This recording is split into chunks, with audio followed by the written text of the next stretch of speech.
किशन के मंदिर के बाहर गांव के सरपंच बेहोशी की हालत में पड़े हुए, कपड़े अस्त व्यस्त और शरीर पर चोट के निशान थे। ऐसा लग रहा था जैसे किसी ने उसके शरीर का पूरा खून चूस लिया हो। शरीर पूरा सफ़ेद पड़ा था और आंखें फटी हुई थी, मगर धीरे धीरे सांस चल रही थी। सुबह मंदिर में पूजन के लिए आए हुए पुजारी ने जैसे ही गांव के सरपंच को इतनी बुरी हालत में देखा, उन्होंने तुरंत गांव में खबर कर दी। सभी लोग तुरंत वहां इकट्ठा हो गए। पहला आदमी, पुजारी जी, सरपंच की हालत कैसी हो गई? ये तो लगभग मरने ही वाला है।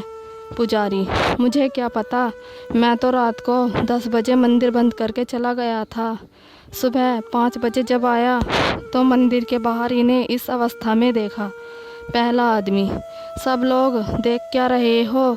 अभी ये जिंदा है, इन्हें अस्पताल ले चलो। पुजारी, अस्पताल ले जाने का कोई फ़ायदा नहीं है, ये कुछ ही पल के मेहमान हैं। मैं मंदिर से गंगा जल लेकर आता हूँ, सब लोग इनकी मुक्ति की प्रार्थना करो। पुजारी जी ने मंदिर से गंगा जल लाकर जैसे ही सरपंच के मुंह में डाला, उसे कुछ पल के लिए होश आया। उसने अपनी आंखें खोली और पुजारी जी के हाथ अपना, वो लौट आई है, कोई नहीं बचेगा, मुझे भी जाना होगा। पुजारी, सरपंच, तुम्हें कुछ भी होश नहीं है, किसकी बात कर रहे हो? सरपंच, मृदुला आ गई है। सरपंच ने जैसे ही मृदुला का नाम लिया, पुजारी और ठाकुर दोनों के चेहरे पर भय साफ नजर आया। दोनों एक दूसरे की तरफ देख रहे थे। तभी सरपंच ने अंतिम सांस ले ली। सरपंच जी के अंतिम संस्कार के बाद पंडित जी मंदिर में पूजन पाठ में व्यस्त थे। उस दिन उन्हें कुछ देर हो गई थी। रात के करीब 10:30 बज गए। पुजारी, आज कुछ ज़्यादा ही लेट हो गया है, मुझे तुरंत यहाँ से निकलना होगा। खुद से बात करते हुए पंडित जी ने जैसे ही मंदिर का ताला लगाया, मंदिर के भीतर घुंघरू की आवाज़ आने लगी। ऐसा लग रहा था मानो कोई नृत्य कर रहा हो।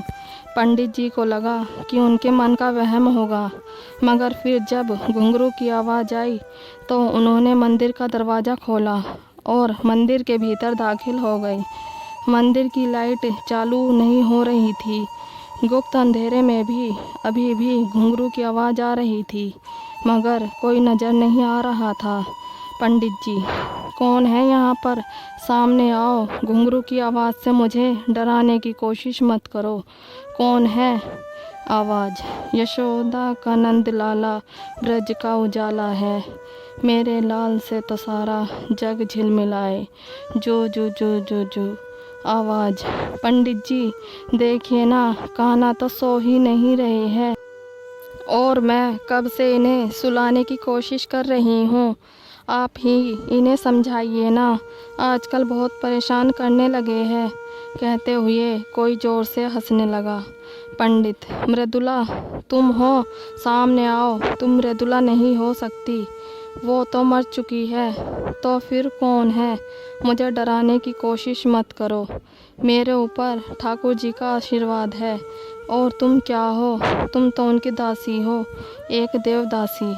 मृदुला, हाँ मैं हूँ देवदासी, ठाकुर जी की दासी, मगर तुम लोगों ने मेरा उपभोग किया है, बदला लेने के लिए आई हूँ।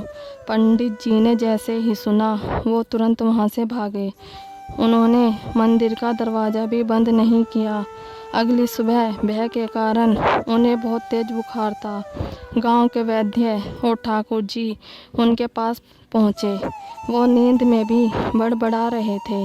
पंडित, कोई नहीं बचेगा, वो लौट आई है, कोई नहीं बचेगा। ठाकुर, ये क्या बोल रहे हो?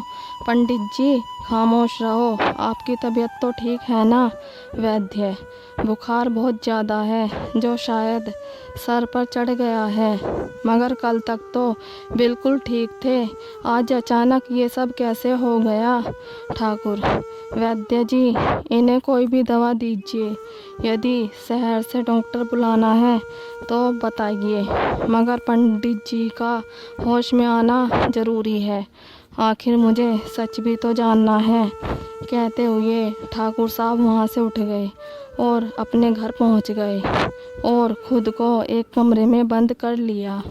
उनकी आंखों के सामने 20 साल पुराना किस्सा चलचित्र की तरह साफ था। गांव के सरपंच, ठाकुर और पंडित तीनों मिलकर शराब की महफिल सजाए हुए थे।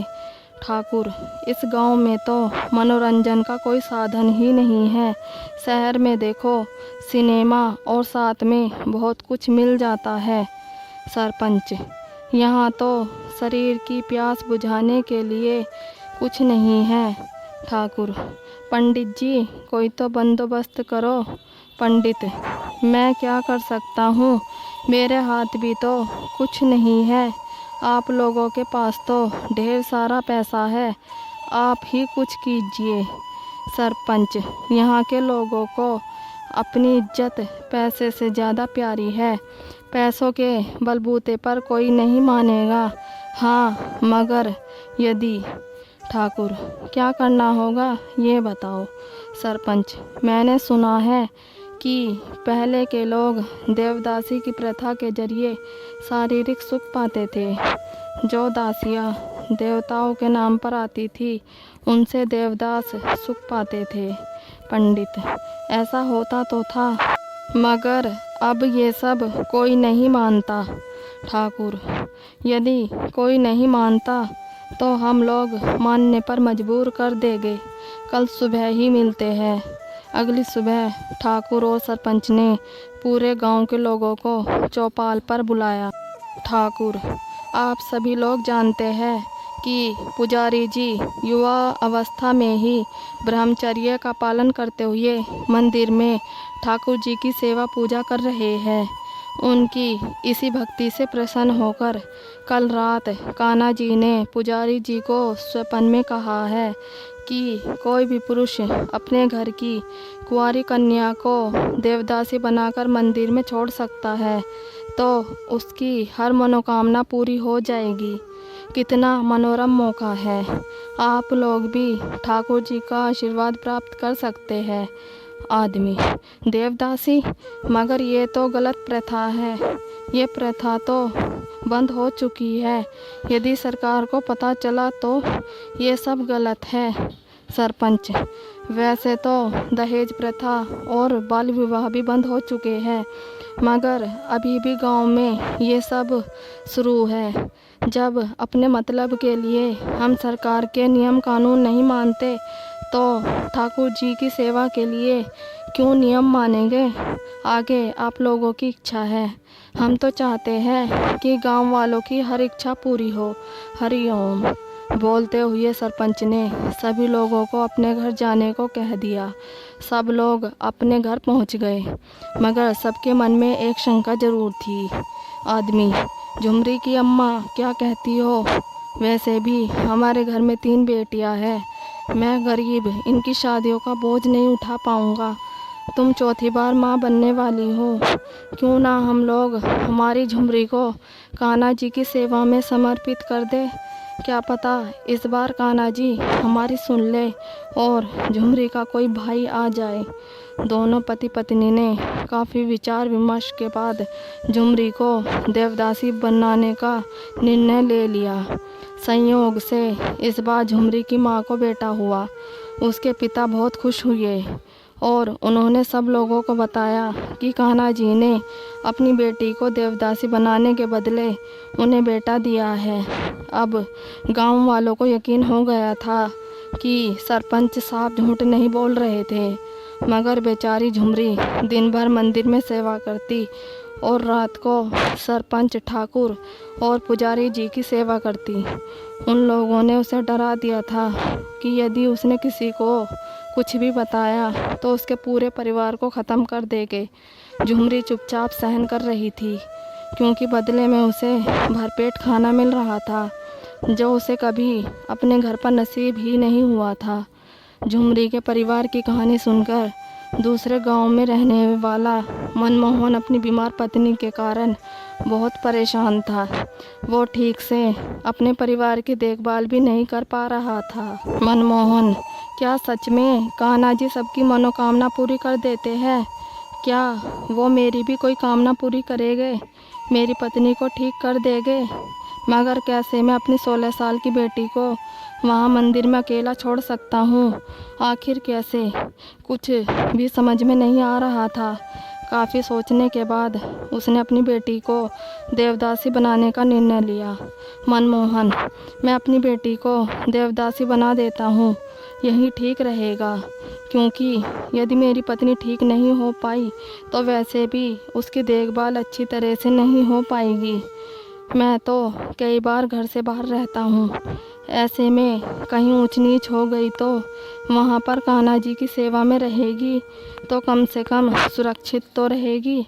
सोचते हुए उसने अपनी बेटी मृदुला को देवदासी बना दिया।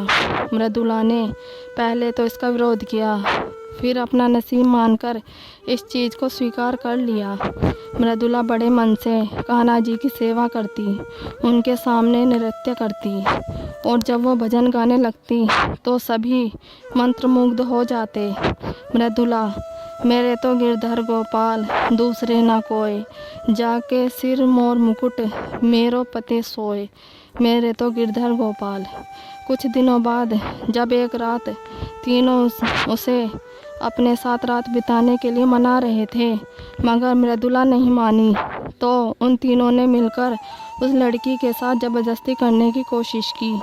मगर सरपंच जी के हाथ का धक्का उसे लगा और वह पास रखे मूसल पर जाकर गिर गई। सर से बहुत खून बह रहा था, वो लगभग मरने की अवस्था में पहुंच गई। ठाकुर, इसे वैद्य जी के पास लेकर चलते हैं। सरपंच, नहीं नहीं, ये सबको सच बता देगी, इसे मंदिर के पीछे दफना देते हैं। तीनों ने मिलकर उसे मंदिर के पीछे ही दफना दिया। सब लोग अब मृदुला को भूल चुके थे। ठाकुर साहब पुरानी बातें याद कर ही रहे थे कि अचानक उनके कमरे की खिड़की पर दस्तक होने लगी। उन्होंने उस तरफ देखा तो वहाँ मृदुला खड़ी थी। उसके सर से बहता हुआ खून इसके चेहरे को और भी भयानक बना रहा था, जिसे देख ठाकुर साहब के हाथ पैर फूल गए। मृदुला, यहाँ आ, मेरे पास आ, मुझसे दूर मत जाओ, यही कह रहे थे ना आप उस दिन? अब आप क्यों मुझसे दूर जा रहे हैं? मेरे पास आओ। कहते हुए वो ठाकुर साहब के करीब आने लगी। डर के कारण उनकी हालत ख़राब हो गई। वो डर का पीछे हटने लगे। वो जैसे तैसे उनके करीब आ रही थी, वो पीछे हटने लगा। वो पीछे हटते हुए रेलिंग के करीब पहुंच गया। मृदुला धीरे धीरे उनकी तरफ बढ़ रही थी। वह रेलिंग से नीचे गिर गया और सर फटने की वजह से उसकी मौत हो गई। दूसरी तरफ पंडित जी का बुखार भी इतना तेज़ था कि वो नींद में बड़बड़ाने लगे और उन्हें हर तरफ मृदुला ही नज़र आने लगी। फिर वो घर से भाग गए और घर से भागकर वो एक नदी में गिर गए। जैसे मृदुला का मंदिर से गायब होना एक रहस्य बनकर रह गया था, वैसे ही ठाकुर, सरपंच और पुजारी जी की मौत का रहस्य भी किसी की समझ में नहीं आया। उस मंदिर में आज भी रात के वक्त भजन की आवाज़ सुनाई देती है। मृदुला, श्याम तेरी मुरली पुकारे राधा नाम, श्याम तेरी मुरली पुकारे राधा नाम, लोग करे मीरा को यूं ही बदनाम, लोग करे मीरा को यूं ही बदनाम। अगर आपको हमारी ये स्टोरी अच्छी लगी हो तो प्लीज़ लाइक, कमेंट और सब्सक्राइब ज़रूर कीजिएगा। Thank you.